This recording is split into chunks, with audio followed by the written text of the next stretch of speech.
이사님 말씀 종합해 보면 예. 이 결국 이제 배터리 산업이라는 게 경험 산업이고 예. 또 이 경험 산업이라는 말에 이제 해답이 있는 거 아닌가 싶은데 자동차 이제 회사 같은 데서 뭐 아까 말씀하셨지만 서로 인력 스카우트하고 뭐 연구하고 해서 뭐 내놔도 이른바 성능 수율을 단시간에 맞추기도 어렵고 다른 회사로 또 팔기도 어렵고 아무도 근데 이제 국내 기업들은 아무도 사실은 거들떠보지 않을 때 돈 쏟아붓고 불 내고 뭐 배상해주고 하면서 이제 먼저 어려운 길을 헤쳐왔다. 그게 이제 K 배터리의 핵심 뭐 역량이 쌓이게 된 그런 과정입니까? 그렇습니다. 예, 정확하신 지적이십니다. 그러니까 돌아가신 이제 구 법무회장님께서 그 영국에서 2차 전지를 먼저 보고 그 다음에 이제 한국에 돌아와서 LG 그 연구진들 모아갖고 2차 전지 한번 해보자 예. 해서 시작한 게 1992년이고요. 그게 뭐 30년 동안 진짜 LG화학은 그 2차 전지 사업 그 하는 거를 하다가 중간에 좀 그만두자. 제발 좀 그만둡시다, 회장님. 버는 돈 거기다 다 예, 써. 다 써서. 예. 그런 얘기가 한두 번이 아니었다더라고요. 근데 이제 끝끝내 그 구본회장님이 이거는 반드시 해야 된다. 여기에 LG의 미래가 걸려있고 대한민국의 미래가 여기에 걸려있다.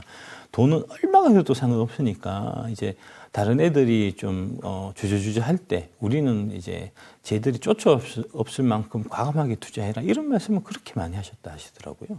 그래서 이제 그 결과로 지금 이제 K 배터리가 그 세계 최정상에 위치해 서 있게 된 거고 그래서 이제 뭐 그 밑에 반도체하고 우리 2차 전지하고 가장 큰 차이점이 반도체는 삼성전자만 잘했어요.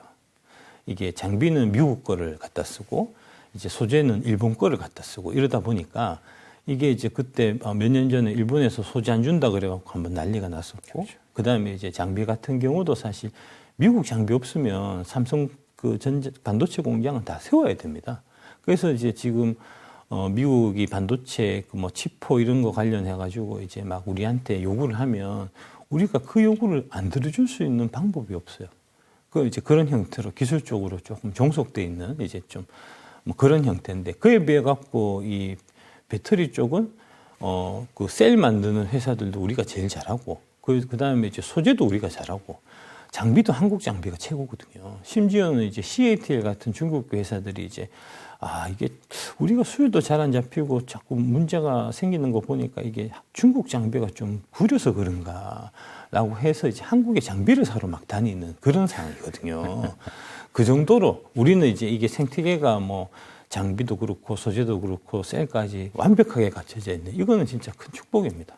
이렇게 사실은 이런 생태계를 이루게 된 거는 그 돌아가신 LG 구본부회장께서 중간에 이제 한 번도 스톱하지 않고 계속해서 이제 했던 그 결과를 결실을 우리가 사실 누리고 있는 거죠. 그러니까 참 세상에 공짜는 없고 그런 분이 계셨으니까 이제 오늘 이 영광을 또 누리고 그런 것 같습니다. 예, 하지만 뭐 또 세상에 좋기만 한 건 없는 거니까요. K 배터리가 꼭 해결하고 넘어가야 K 배터리가 롱런할 수 있다. 어떤 것들입니까? 결국은 광물입니다. 광물을 채굴하고 정제를 하고 이런 과정이 제일 좀 아킬레스건이고요. 네. 이 부분을 사실은 빨리 좀 해결될 이제 그런 문제가 있고, 전구체 정도는 쉽게 해결이 가능할 것 같은데, 제일 좀 핵심적인 광물은 역시 리튬인 것 같습니다. 네. 예, 리튬이 앞으로 진짜 많이 필요할 텐데, 사실은 그 포스코가 지금 이제 갖고 있는 음브레 뭐 이렇대요. 뭐 아르헨티나에. 그것도 진짜 천우신조로 걸린 거예요. 얻어 걸린 거예요, 사실. 어떻게 좀 운이 좀 많이 따랐던 거기도 하고, 그 과정에서 이제 포스코에서 되게 좀, 고난을 많이 좀 겪었던 뭐 그런 면도 있고, 그 다음에 그거 하고, 그 다음에 이제 저희가 또 운 좋게 지금 이제 하고 있는 콩고 민주공화국 광산 개발하는 거, 그 두 개 말고는 사실은 큰 건은 없거든요. 이제 그런 해외 그 리튬 광산이나 리튬 연료에 대한 개발을 우리가 이제 좀 열심히 좀 해야 될 필요가 있고요. 이 부분은 사실 이제 개별 기업이 전적으로 다 할 수 있는 문제는 아니고 이제 정부에서 많이 좀 도와주셔야 될 부분이고 외교적으로 뭐 그렇고 정부에서 도와주기 위해서는 무엇보다도 이제 그 국민 여론이 뒷받침이 돼야 되니까 불과 몇 년 전만 해도 이제 해외 자원 개발하면은 적폐다라고 국민들이 다 생각했었잖아요. 네. 근데 이제 지금은 또 분위기가 많이 바뀌어갖고 그 분위기 바뀌는데 이제 물론 저도 일조했다고 이제 속으로 자부를 하고 있고요. 그래서 이제 분위기 좀 많이 바뀌어갖고 해외 광물 자원 개발하는데 이제 국민들이 많이 좀 성원해주는 이런 이제 그 분위기가 된 거니까 이럴 때 좀 힘을 많이 기울여가지고 해외 자원 개발에 좀 많이 좀 나서야 될 상황 아닌가 이제 좀 그렇게 생각하고 있습니다. 자, 이제 이사님 책 읽다가 좀 궁금증이 좀 생겼는데 이게 좀 뭐 제가 잘 모르는 사람이니까 예. 이 리튬 같은 경우에는 뭔가 좀 리튬을 대체할 수 있는 그런 물질은 없습니까? 리튬이 뭐 워낙 양도 적고 비싸고 한데. 예, 적어도 제 상식으로는 이제 리튬을 대체할 물질이 잘 나오기는 어려울 거다라고 보고 있고요. 그게 이제 왜 그러냐면은 결국은 에너지 밀도하고 관계가 있는데, 에너지 밀도가 높기 위해서는 이제 그 가벼워야 되는 거잖아요. 그러니까 원소 자체, 원자 자체가 가벼워야 되는데. 원자 번호가 3번. 예. 3번이니까. 예, 리튬은 3번이니까 원자량이 리튬이 7이거든요. 그러니까 수소가 1이면 리튬이 7이고 뭐 이런 형태가 되거든요. 그러니까 금속으로 존재하는 것 중에서는 가장 가벼운 게 리튬이라서 수소헬륨은 또 기체니까. 예. 수해는 기체니까요. 그래서 이제 리튬이온 배터리를 사실 만드는 거기 때문에 예. 리튬 대체하기는 좀 어렵지 않겠나 싶습니다. 예. 그러면 이제 아까 그 이제 아르헨티나 호수하고 콩고 광산 말씀하셨는데 예. 그거 말고는 뭐 구체적으로 지금 이렇게 좀 좀 희망해 보인다 이런 뭐 대상은 없습니까? 예, 그거는 이제 그 한국 정부의 현재 좀 노력을 말씀드리면 좋을 것 같은데, 예. 작년 한 12월, 11월 달 정도부터 이제 우리 대한민국 정부하고 한국의 이제 또 이쪽 자원이나 뭐 2차 전지 관련된 기업들이 배터리 얼라이언스라는 거를 사실 만들었어요. 예. 그래서 이제 그 배터리 얼라이언스에서 하는 일이 세계에 흩어져 있는 광물, 특히 우리가 필요한 리튬이나 니켈 같은 광물들을 이제 민간이 합동해서 같이 한번 찾아보자 하는 차원에서 이제 출발을 한 거고요. 대통령님이 이제 지시한 사항 중에서 가장 우선적으로 지금 지시하고 있는 게 광물 지도를 한번 만들어 보자는 거거든요. 예. 그러니까 뭐냐 하면 지금 리튬이 구체적으로 어느 지역에 얼마만큼 묻혀져 있는지가 아직까지는 제대로 된 스터디가 없는 상태입니다. 그러니까 지금 현재 이제 리튬 매장지로 많이 알려져 있는 데가 이제 리튬 트라이앵글 남미 쪽에 이제 볼리비아, 아르헨티나, 그다음에 칠레 요 세 지역하고 그다음에 호주가 많이 알려져 있고요. 호주 네. 쪽하고 그다음에 중국 이 정도거든요. 근데 저희가 그 콩고 쪽에서 지금 이제 트라이해서 지금 광산 개발하고 있듯이 그때만 해도 저희가 이제 트라이 할 때만 해도 아프리카 쪽에 리튬이 있다는 사실을 잘 몰랐어요. 전 세계적으로. 근데 이제 저희가 지금 뭐 파악하고 있는 건 일단 이제 아프리카 쪽 지역에 리튬이 좀 많이 있을 것 같고, 그 다음에 이제 그 중앙아시아 지역. 지금 최근에 얘기 나온 데 어디냐면 이제 그 이란이라든지 인도라든지 이런 지역들에서 지금 리튬 얘기가 나오거든요. 그러니까 그런 지역 일부, 그러니까 이게 이제 결국은 이 리튬이라는 게 어떤 식으로 이게 채굴 가능한 형태가 되냐면 옛날에 바다였다가 바닷물에 이제 나트륨, 리튬이 같이 이렇게 이제 있다가 그게 화산 활동에 의해서 그 높이 솟아 올라가지고 산맥이 되고 그다음에 그 상태에서 이제 햇빛을 받아갖고 수만 년 동안 이제 마르게 되면은 그러면은 우리가 채취 가능한 리튬이 되는 이제 그 바닷물이 말라서 리튬의 농도가 높아지는 이런 형태가 되거든요. 이제 그런 지형이 이제 대표적으로 남미에 있는 그 리튬 트라이앵글 지역, 예. 그 다음에 아프리카 지역, 그 다음에 이제 중앙아시아 히말라야 산맥하고 천산산맥, 텐샨산맥이 연결되는 지역, 이렇게 지형적으로 있거든요. 그런 지역을 중점적으로 우리가 탐사를 해보면 또 나올 겁니다, 리튬은. 앞으로 신규로 채굴하는 비중, 그 다음에 이제 기존의 배터리를 이제 재활용하면 거기서 또 이제 추출할 수가 좀 있잖아요. 예. 그 비중은 어떻게 보세요? 앞으로 일단 장기적으로. 일단 당장은 이제 신규 채굴하는 비중이 계속해서 높을 수밖에 없을 거고요. 예. 그게 이제 배터리 사이클, 그러니까 배터리 사용 연한하고 사실 관계가 있는데 보통 보면은 한 이제 1000회 충방전을 이제 해야 이게 그 1000회 충방전을 해도 그 수명이 유지되게끔 지금 만들거든요. 예. 1000회면은 대략 한 10년 정도 보시면 됩니다. 이게 이제 배터리 일단 사용 연한이. 예. 근데 이제 그것도 사용하는 이 습관에 따라 갖고 이 배터리가 수명이 길어지기도 하고 짧아지기도 하고 그래요. 그러니까 그거는 이제 이게 휴대폰 같은 경우도 보시면은 이제 좀 어떻게 쓰는가에 따라서 충전 습관이 어떠냐에 따라서 예. 좀 더 오래 이제 배터리 수명이 가는 사람이 있고 빨리 이제 갈아야 되는 사람이 있고 그런 거잖아요. 똑같거든요. 그래서 얘기 들어보면은 뭐 20년 넘어서 배터리 그 전기차를 그대로 썼다 하는 분들도 있기 때문에 실제로 자동차에 사용되는 배터리가 폐배터리가 돼갖고 시장에 나와서 그 양이 많아지는 데까지는 지금 실제로 사용하시고 있는 것보다는 훨씬 기간이 길 것 같습니다. 제가 봐서는. 그래서 이제 뭐 2030년, 5년 이렇게 돼서 서서히 나오면서 그게 이제 좀 쌓여가게 되는 거니까 아마 2050년 무렵이 되더라도 신규로 채굴하는 쪽에서 사용되는 광물이 폐배터리 쪽에서 재활용을 통해서 나오는 광물보다는 더 양이 많을 것 같습니다. 자, 이게 K 배터리가 반도체 이상으로 이제 최격차를 유지하면서 이 산업을 선도해 나갈 거다, 글로벌하게 말씀하셨는데, 이게 지금 어쨌든 배터리를 만들거나 만들려고 하는 뭐 국가들 보면 한국, 중국, 일본, 유럽, 미국 정도 들 수 있을 것 같은데, 이 뭐 지금 기술 수준이라든가 뭐 이런 거 한번 좀 체계적으로 간단하게 좀 비교 좀 해 주십시오. 한국이 뭐 모든 면에 있어서 가장 잘 나가고 있고요. 예. 이제 중국은 이제 중국 정부의 지원을 받아갖고 이제 좀 자국 위주로 해서 이제 급격하게 커온 거고, 지금 해외로 진출해야 되는 사실 상황인데, 네. 미국은 아예 진출길이 막혀 있는 거고요. 유럽도 상당히 좀 어려울 것 같고. 그렇게 될 것 같은데요. 예. 그 다음에 만약에 유럽에서 공정한 상태로 이제 그 공정한 조건에서 경쟁한다고 했을 때 중국이 우리를 도저히 못 이깁니다. 그 기술적인 격차 때문에 이제 그렇고. 그 다음에 일본 같은 경우는 거의 지금 망해가고 있는 상황이고요. 대표적으로 이제 파나소닉이 거의 유일한 업체라고 볼 수 있는데, 이제 파나소닉하고 거래하던 업체들이 다 한국으로 돌아오고 있습니다.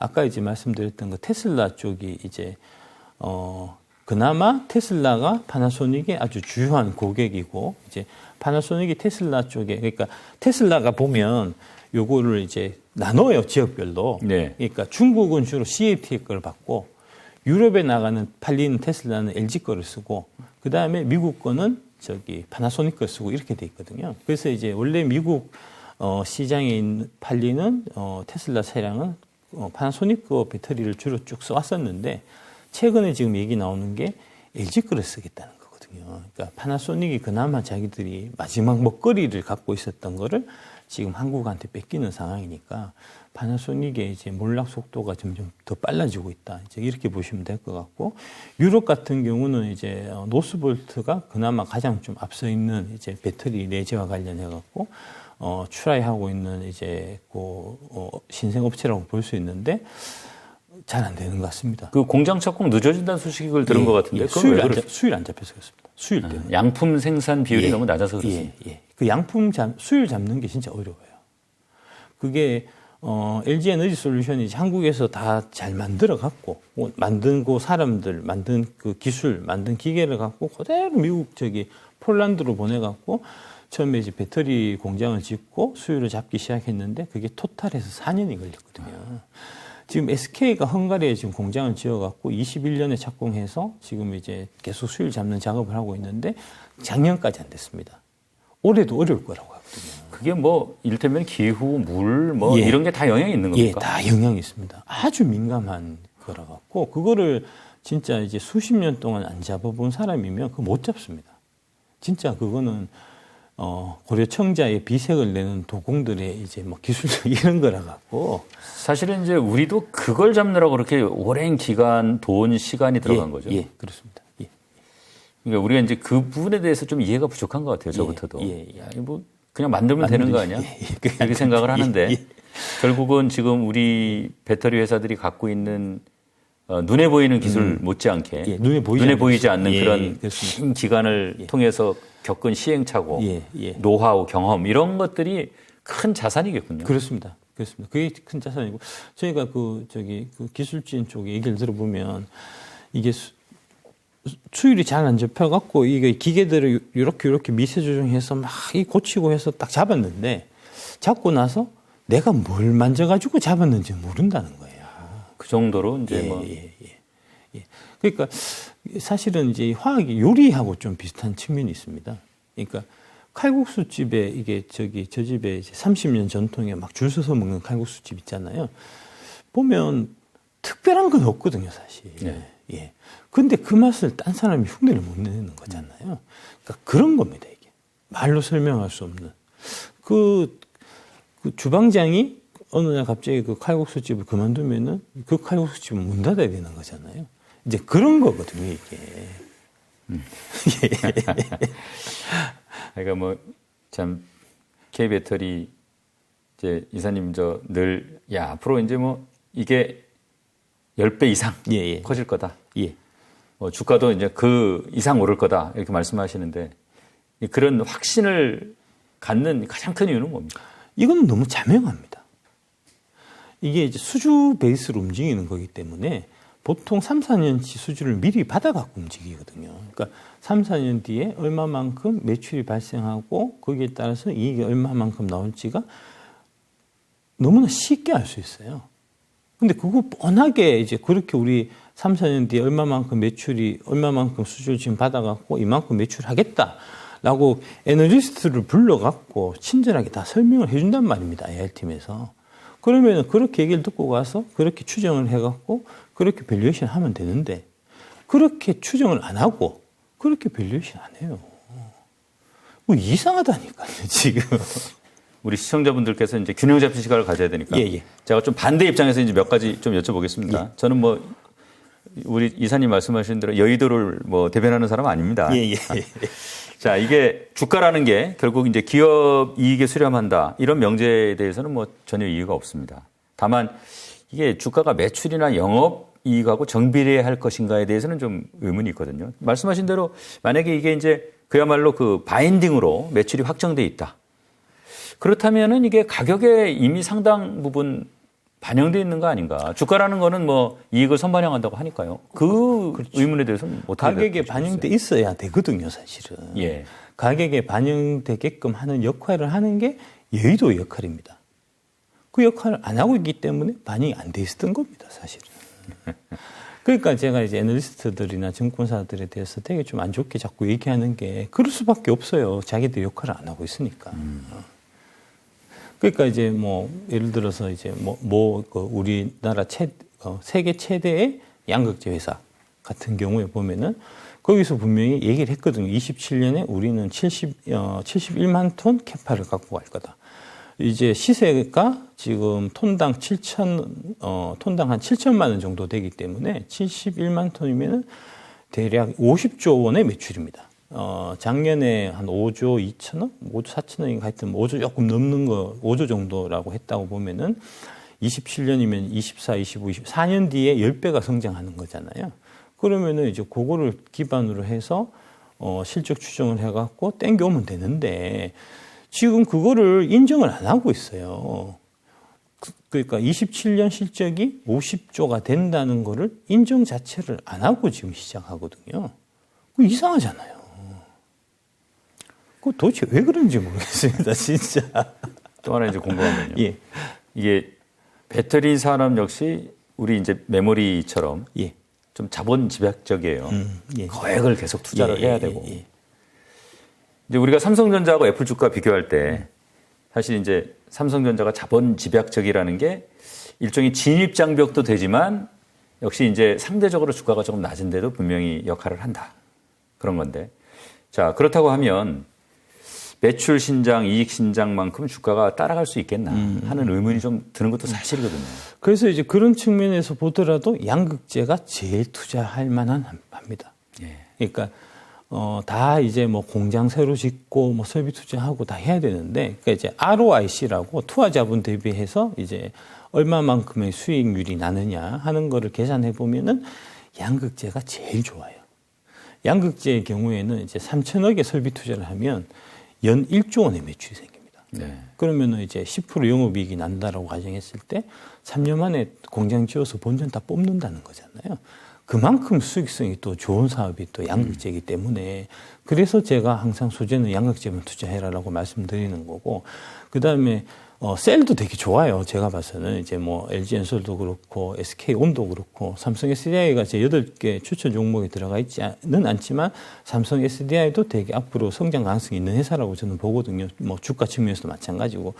그런데 이제 제가 지금 현 시점에서는 양극재가 훨씬 더 매력이 있다라고 보는 부분이 그런 부분들에 대한 그 여의도의 제대로 된 이제 가치 평가나 이런 산업에 대한 이해가 좀 부족해서 그래서 제가 더 말씀을 드리는 겁니다. 상대적으로 좀 저평가되어 있다고 보는 거고요.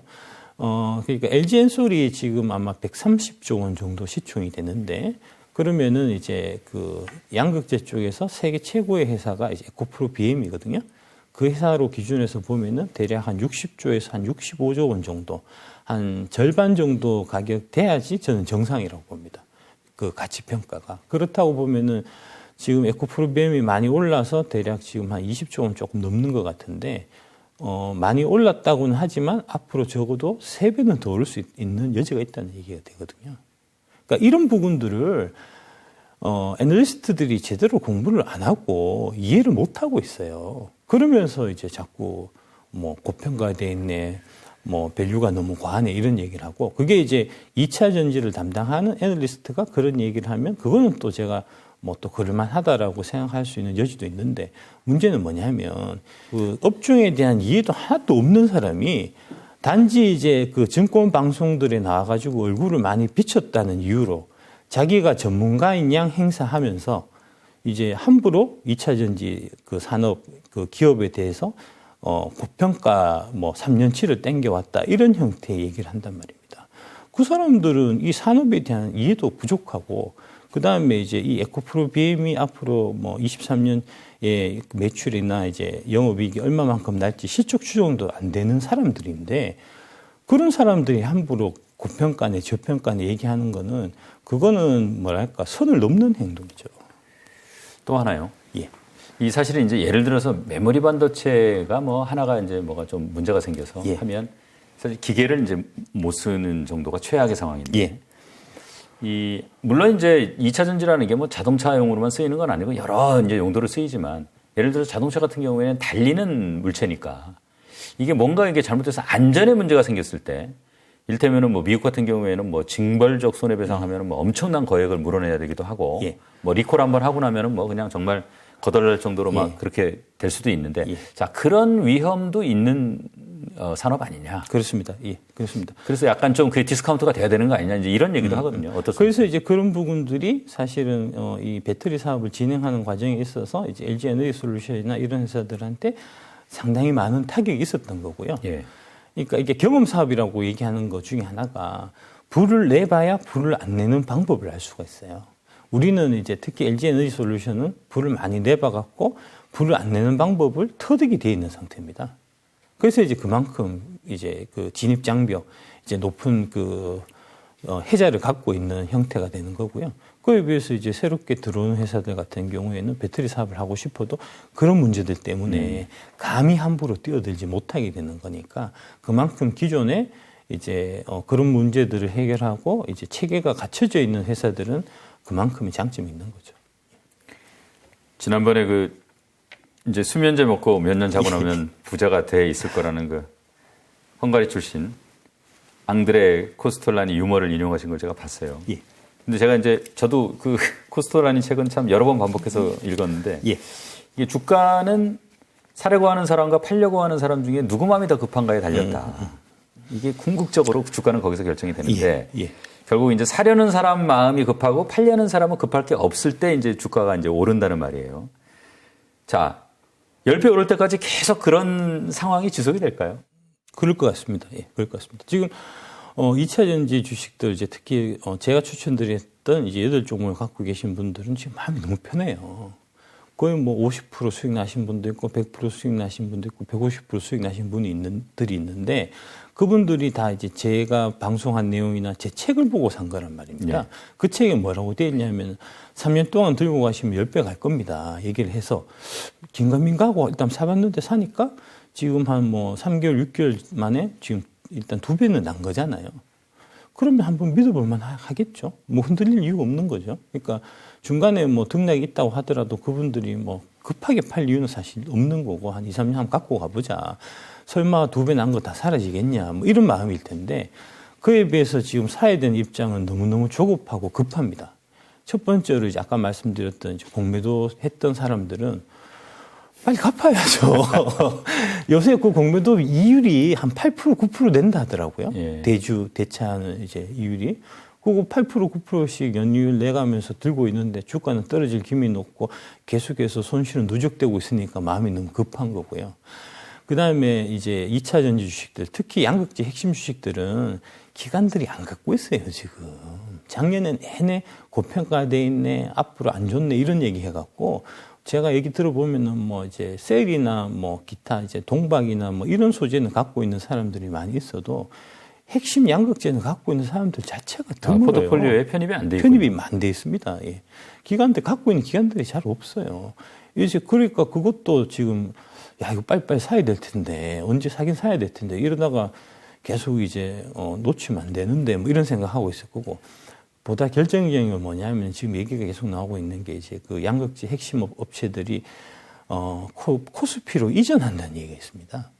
코스피로 이전하게 되면 어떠냐면 코스닥에 1, 2등으로 있으면서 그게 이제 400%가 오르든 200%가 오르든 이제 펀드 투자 그러니까 기관 투자자 입장에서는 크게 문제가 안 될 수가 있어요. 왜냐하면 이제 벤치마크가 코스피 지수 기준이기 때문에 코스피 주가 쪽에서 얼마나 많이 오른 거를 내가 안 갖고 있다 하더라도 문책이 되지는 않은데 만약에 이게 코스피 쪽으로 옮겨갖고 지금처럼 계속 올라가게 되면은 이거는 진짜 큰일이거든요.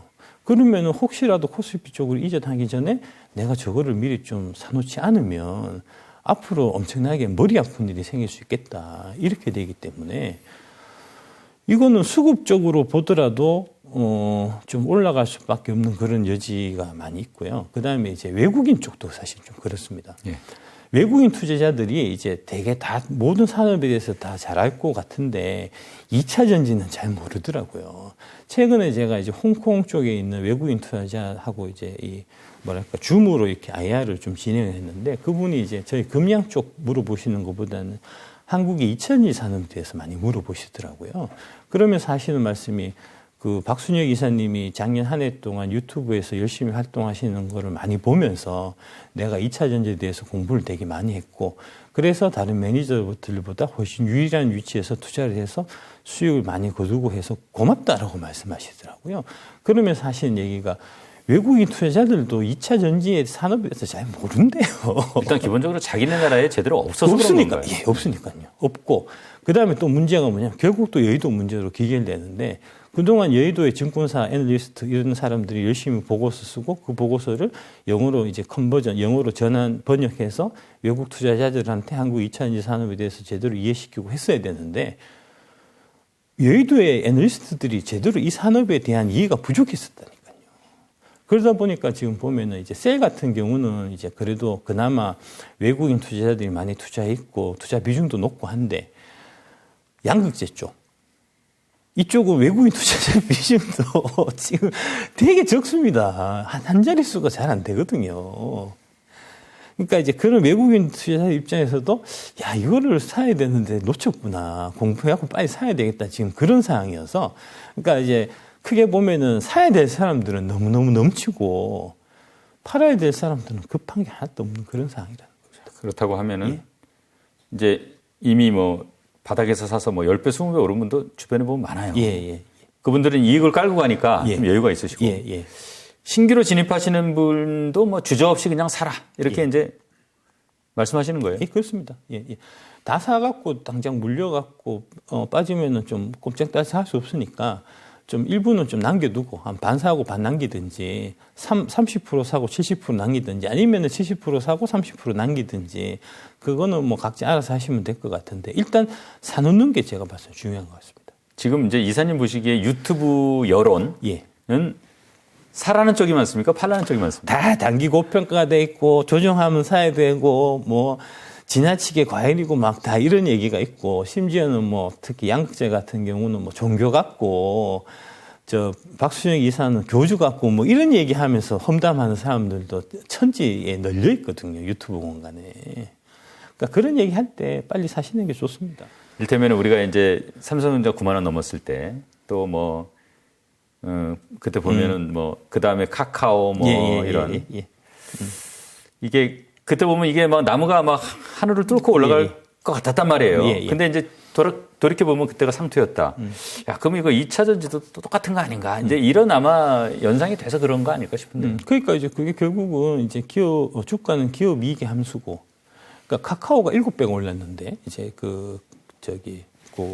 코로나 시국에 7배가 올랐는데 7배가 오를 때 매출이 7배가 는 게 아니거든요.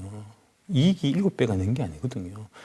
그러니까 이익도 그대로고 사실 영업이익도 그대로였는데 주가만 7배가 올랐단 말입니다. 그러니까 7배 오른 거는 이유가 없었던 거니까 그 이후에 지금 떨어지고 있는 거고 제자리를 찾아가고 있는 거고 삼성전자도 마찬가지예요. 2000년도 그 코로나 시국 때는 일시적으로 특수가 있어서 반도체가 잘 팔려갖고 그래서 이제 단기간 좀 좋은 것처럼 보였지만 코로나가 끝나고 사람들이 이제 다 돌아다니기 시작하면서 코로나 시국들에 많이 샀던 이제 그 휴대폰이나 뭐 기타 IT 기기 같은 거를 안 사니까 이게 이제 그 재고가 급격하게 쌓이면서 지금 나날이 영업 실적이 나빠지는 상태잖아요. 그러니까 이제 그래서 실적이 안 나니까 주가가 떨어지는 거고.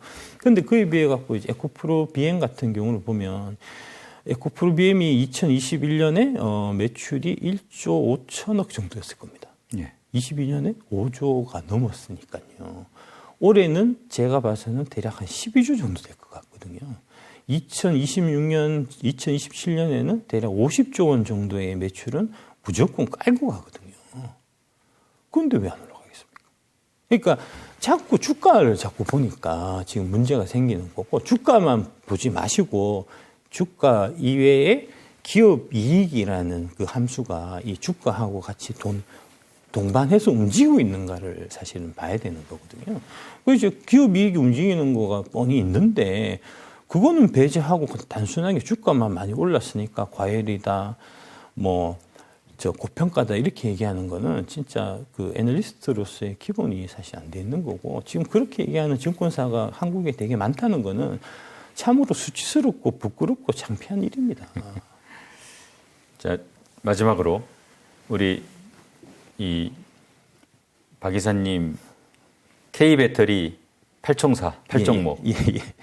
워낙 많이 들어서 예. 다 아시겠지만 어떤 건지 한번 정리하고 오늘 마무리하겠습니다. 예. 보통 이제 배터리 양극재 이렇게 쭉 말씀드렸는데 오늘 조금 바꿔갖고 예. 결국은 이게 중요한 부분은 이제 이 순환 사이클 이제 광물을 채굴해서 그다음에 그거 갖고 양극재를 만들고 그다음에 배터리를 만들고 다시 이제 폐배터리 리사이클링하는 이런 이제 순환 과정을 다루는 게 중요해요. 그래서 이제 그 순환 과정을 이제 갖고 있는 회사들 위주로 제가 사실은 말씀드린 거고요. 예. 그래서 첫 번째로 그 중요한 축을 이루고 있는 회사가 양극재 쪽, 양극재나 기타 소재를 다양한 기술들을 갖고 있으면서 그게 이제 배터리로 연결되는 이제 LG화학, LG엔솔라인. 그 다음에 이제 그 리튬을 채굴해서 리튬이나 니켈이나 각종 이런 이제 광물단에서 열심히 채굴해갖고 결국은 양극재까지 만들어지는 포스코홀딩스, 포스코 케미칼 라인. 그 다음에 이제 마찬가지로 광물부터 시작해서 광물 리사이클링, 전구체, 그 다음에 폐배터리까지 하는 이제 에코프로하고 그 다음에 그거 가지고 세계 최고의 양극재를 만들고 있는 에코프로 BM 라인. 이렇게 해서 제가 6종목 말씀드린 거고요. 그 다음에 거기다가 추가적으로 이제 SK 이노베이션, 나노신 소재 이렇게 해서 제가 8종목을 말씀드린 겁니다. 잘 알겠습니다. 아이고, 오늘 말씀 잘 들었습니다. 예, 감사합니다. 열변 또 하셨네요. 예, 감사합니다. 감사합니다.